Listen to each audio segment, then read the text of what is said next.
ছেঁড়া চটি পায়ে, পেটে খিদে, বুকে মিথ্যা অভিযোগ, তবু সে পাপের দরজা থেকে ফিরে এসেছিল। একটা মেয়ে তাকে ফাঁদে ফেলল, গ্রাম তাকে বিশ্বাস করল না, মালিক তাকে তাড়িয়ে দিল। কিন্তু সেই রাতে যখন সবাই ঘুমিয়ে, সে সেজদায় পড়ে শুধু একটাই কথা বলল, ইয়া আল্লাহ, তুমি ছাড়া আমার আর কেউ নেই। কিন্তু তারপর এমন কিছু হলো যেটা পুরো গ্রাম আজও ভুলতে পারেনি। আরবের মরুবালির দেশ থেকে বহু দূরে সবুজ পাহাড়ের কোলে এক ছোট্ট গ্রাম ছিল। নাম তার বাইতুল খায়ের। দারিদ্র্য সেখানে ছিল প্রতিটি ঘরের নিত্যসঙ্গী। তবু মানুষগুলো সহজ সরল, পরিশ্রমী, আল্লাহর উপর ভরসা রেখে দিন কাটাত। সেই গ্রামেই বাস করত ইউনুস। বয়স তখন বড়জোর 22-23। মাথায় একটা পুরনো কাপড়ের পাগড়ি, গায়ে মোটা সুতার কামিজ, তাতেও কয়েক জায়গায় তালি। কিন্তু তার চেহারায় ছিল এক অদ্ভুত নূর, যেন আল্লাহর সন্তুষ্টির আলো ভেতর থেকে ঝরে পড়ছে। ইউনুসের বাবা ছিলেন না, ছোটবেলায় মারা গেছেন। মা ছিলেন বৃদ্ধা, অসুস্থ, কাশিতে রাতের পর রাত জেগে কাটান। তার ওষুধের খরচ, 2 বেলার আহার, সব কিছু ইউনুসের উপর। সে পাশের গ্রামের ধনী জমিদার মালিক হাসান সাহেবের ছাগল ও মেষের পাল চড়াত। প্রতিদিন ভোরবেলা উঠে পাল নিয়ে পাহাড়ের ঢালে যেত, সন্ধ্যায় ফিরত। মজুরি বলতে মাসে যা পেত তাতে অতি কষ্টে মায়ের ওষুধ আর 2 বেলা ভাত জুটত। তবু ইউনুস কখনো অভিযোগ করত না। ফজরের আজান কানে আসা মাত্র সে উঠে পড়ত, অজু করে 2 রাকাত নামাজ পড়ে, তারপর বলতো, আলহামদুলিল্লাহ, ইয়া আল্লাহ, আজকের দিনটা তোমার হাতে সোপর্দ করলাম। গ্রামের মানুষ তাকে ভালোবাসত, বলতো, ইউনুস ভালো ছেলে, গরিব কিন্তু সৎ, এই ছেলের হাত দিয়ে খিয়ানত হয় না। এই সততাই একদিন তার জীবনের সবচেয়ে বড় পরীক্ষার কারণ হয়ে উঠল। জমিদার মালিক হাসান সাহেবের বাড়িতে ছিল অনেক কাজের লোক, কিন্তু তাদের মধ্যে সবচেয়ে বেশি প্রভাব ছিল রাহেলার। রাহেলা ছিল মালিকের দূর সম্পর্কের আত্মীয়া, বিধবা, বয়স 25-এর কাছাকাছি, দেখতে সুন্দরী, কথায় মিষ্টি, কিন্তু মনের ভেতর ছিল বিষের মতো কূটবুদ্ধি। সে মালিকের বাড়িতে থাকত, মালিকের বিশ্বাসভাজন ছিল, আর সেই বিশ্বাসকেই সে বারবার নিজের সুবিধামতো ব্যবহার করত। রাহেলার চোখ ছিল সুযোগ সন্ধানী। সে অনেক দিন ধরেই ইউনুসকে লক্ষ্য করেছিল, তরুণ, সুদর্শন, পরিশ্রমী। কিন্তু ইউনুস ছিল সম্পূর্ণ আলাদা। সেই রাহেলার মিষ্টি কথায় সাড়া দিত না, বাড়তি হাসি হাসত না, অকারণে বাড়ির ভেতর ঢুকত না। একদিন সন্ধ্যায় পাল ফিরিয়ে দেওয়ার পর রাহেলা ইউনুসকে একা পেয়ে বলল, ইউনুস ভাই, একটু ভেতরে আসুন, মালিকিন আপনাকে ডাকছেন।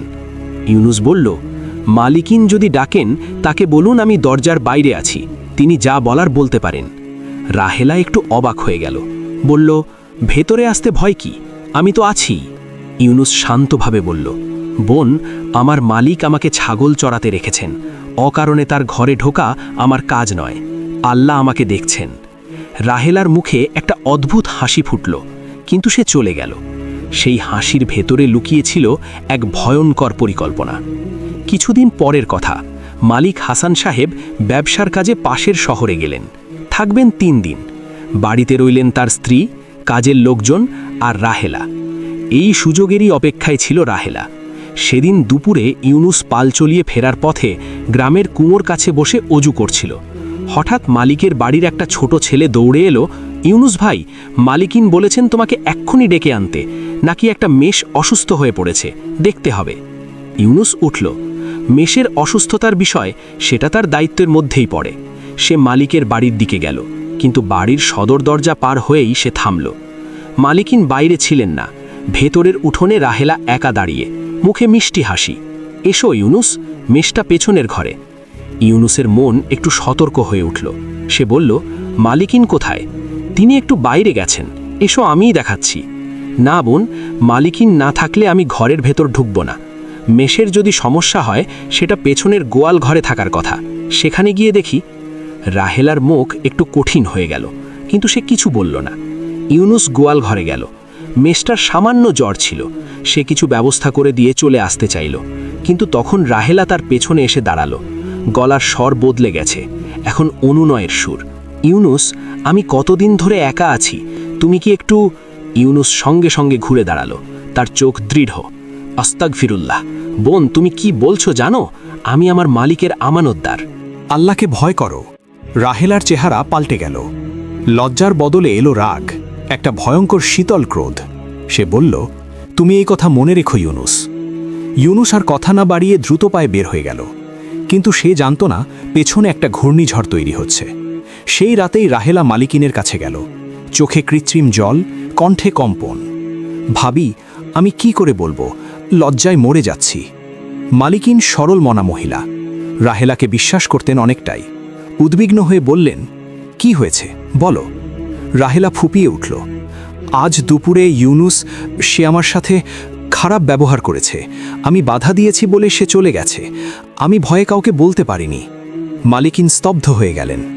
রাহেলা আরও কাঁদতে কাঁদতে বলল, সে নাকি ধার্মিক, কিন্তু ভেতরে ভেতরে কি? আমি একা মহিলা মানুষ, নিরাপত্তা নেই এই বাড়িতে। মালিকিনের মনে সন্দেহের বীজ পুঁতে দেওয়া হলো। পরদিন মালিক হাসান সাহেব ফিরলেন। রাতের মধ্যেই রাহেলা তার কাছেও কেঁদে কেঁদে একই গল্প বলল, অবশ্য আরও একটু মশলা মিশিয়ে। মালিক হাসান সাহেব রাগে কাঁপতে লাগলেন। ইউনুসকে তৎক্ষণাৎ ডাকা হলো। সন্ধ্যার পর মালিকের বাড়ির বড় কামরায় বসে আছেন মালিক হাসান সাহেব, মুখ রক্তবর্ণ। পাশে বসে রাহেলা, মাথা নিচু, চোখ মুছছে। গ্রামের আরও কয়েকজন মাতব্বর ডাকা হয়েছে। ইউনুস ঢুকল। তার পায়ে সেই ছেঁড়া চটি, হাতে পাগড়ি ধরা, চোখে কোনো ভয় নেই, তবু মুখ শান্ত। মালিক সাহেব গর্জে উঠলেন, তুই আমার বাড়িতে থেকে আমার মেহমানের সাথে এই কাজ করেছিস?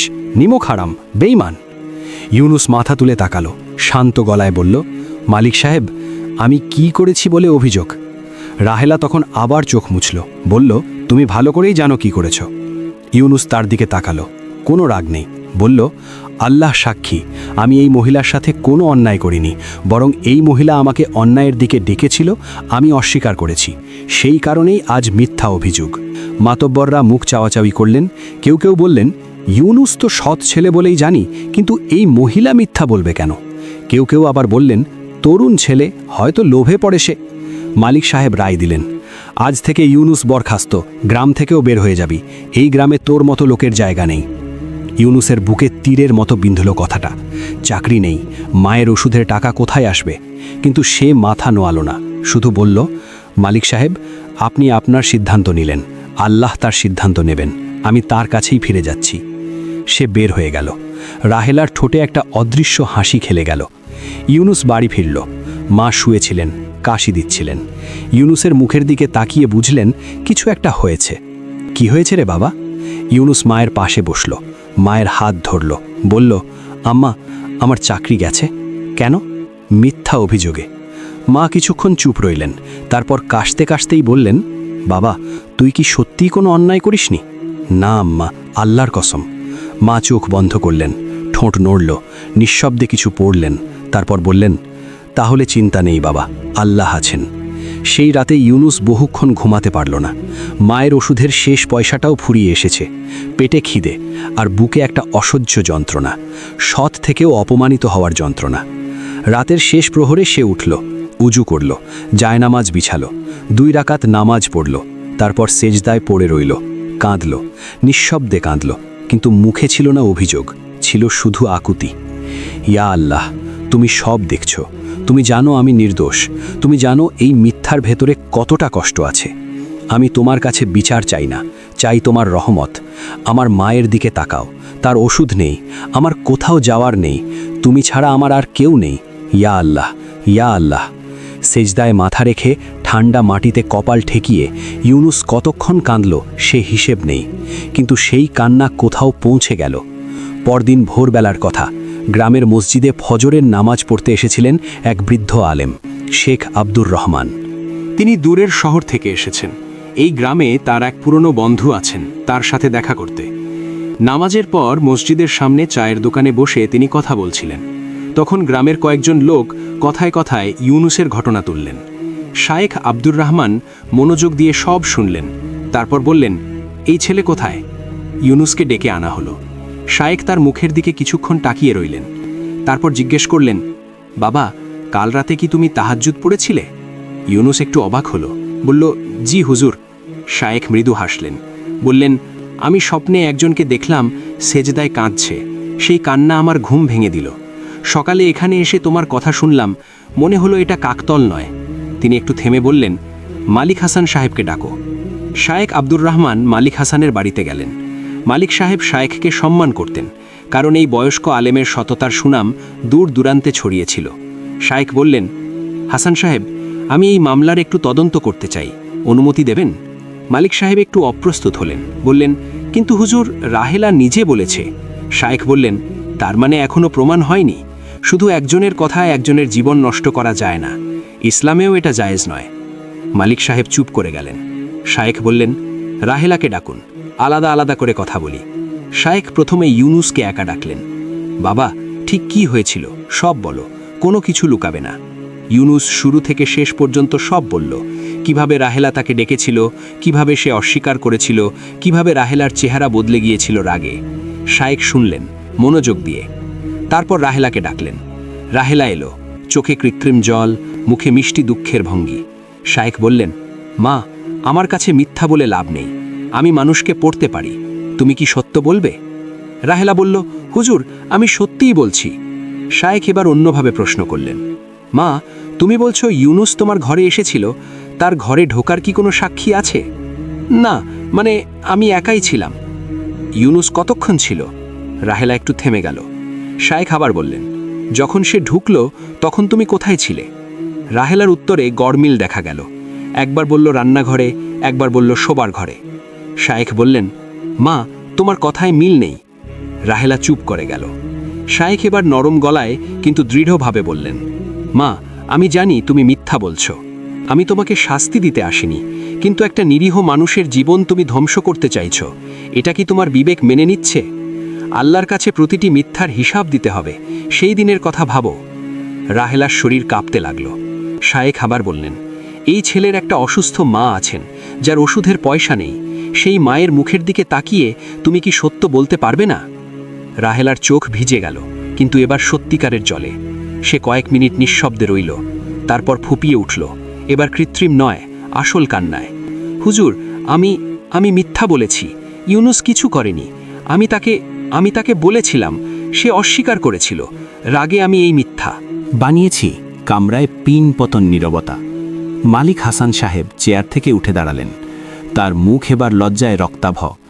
রাহেলার স্বীকারোক্তি গ্রামে ছড়িয়ে পড়ল বিদ্যুতের মতো। মালিক হাসান সাহেব নিজেই ইউনুসের বাড়িতে গেলেন। ইউনুস মায়ের পাশে বসেছিল, মায়ের কপালে হাত দিয়ে আস্তে আস্তে সূরা ইয়াসিন তিলাওয়াত করছিল। মালিক সাহেব দরজায় দাঁড়িয়ে দেখলেন এই দৃশ্য, তার চোখ ভিজে গেল। ভেতরে ঢুকে তিনি ইউনুসের সামনে দাঁড়ালেন, বললেন, ইউনুস বেটা, আমি মাফ চাইতে এসেছি। ইউনুস উঠে দাঁড়ালো, শান্ত মুখে বলল, মালিক সাহেব, আপনি ভুল করেননি, আপনাকে মিথ্যা বলা হয়েছিল, আমি আপনাকে মাফ করে দিয়েছি। মালিক সাহেবের গলা ধরে এলো, তুমি এত কষ্ট পেলে, গ্রামে অপমানিত হলে তবু? মালিক সাহেব, সবর করতে বলেছেন আল্লাহ, আমি শুধু সেটাই করেছি। মালিক সাহেব তার পকেট থেকে কিছু টাকা বের করলেন, এটা তোমার মায়ের ওষুধের জন্য, আর আজ থেকে তুমি আবার কাজে ফিরছ, বরং তোমার বেতন দ্বিগুণ করলাম। ইউনুস মাথা নিচু করল, চোখ ভেজা। মা শুনতে পেলেন, তার শীর্ণ হাত ধীরে উঠল, আলহামদুলিল্লাহ, আলহামদুলিল্লাহ। রাহেলা সেই দিন সন্ধ্যায় শায়েখ আব্দুর রহমানের কাছে গেল। সে কাঁদছিল, সত্যিকারের অনুতাপের কান্না। শায়েখ বললেন, মা, তুমি আল্লাহর কাছে তওবা করো, আর যার প্রতি জুলুম করেছ তার কাছেও মাফ চাও। রাহেলা বলল, সে কি মাফ করবে? শায়েখ হাসলেন, সে তো তোমাকে আগেই মাফ করে দিয়েছে। সে রাগ ধরে রাখেনি, কারণ সে জানে আল্লাহ তাদের মাফ করেন যারা মাফ করতে পারে। রাহেলা শায়েখের পরামর্শে ইউনুসের কাছে গেল। মাথা নিচু করে বলল, ইউনুস ভাই, আমি পাপ করেছি, তোমার সাথে অনেক বড় অন্যায় করেছি, আমাকে মাফ করো। ইউনুস মৃদুকণ্ঠে বলল, বোন, আল্লাহর কাছে তওবা করো, আমি মাফ করে দিলাম। রাহেলার জীবনে সেটা একটা মোড়ের মুহূর্ত হয়ে রইল। কয়েক সপ্তাহ পার হলো। শায়েখ আব্দুর রহমান যাওয়ার আগে মালিক হাসান সাহেবকে বললেন, এই ছেলেটার যোগ্যতা আছে, তাকে শুধু রাখাল হিসেবে রাখবেন না, তাকে পড়াশোনার সুযোগ দিন। মালিক হাসান সাহেব রাজি হলেন। ইউনুসকে পাশের শহরের একটি মাদ্রাসায় ভর্তির ব্যবস্থা করলেন। ইউনুস পড়াশুনো করতে লাগল। দিনে পড়াশুনো, বিকালে মালিকের খামারে কিছু সময় দেওয়া, কঠোর পরিশ্রম, কিন্তু মনে শান্তি। বছর তিনেক পরেই ইউনুস একটি ছোট্ট মাদ্রাসায় শিক্ষক হলো। সেই গ্রামের শিশুদের সে আলিফ বা তা শেখাতো, হাদিস শেখাতো, আর শেখাতো সততার দাম কখনো কমে না। গ্রামের মানুষ তাকে এখন ডাকত উস্তাদ ইউনুস। সেই একই মানুষ যে একদিন ছেঁড়া চটি পায়ে মেষ চড়াতো। ইউনুসের জীবনের এই অধ্যায় যারা দেখেছিল তারা বলতো, ইউনুস সেদিন হেরে যায়নি, সে জিতেছিল। ঠিক সেই মুহূর্তেই জিতেছিল যখন সে পাপের দরজা থেকে ফিরে এসেছিল।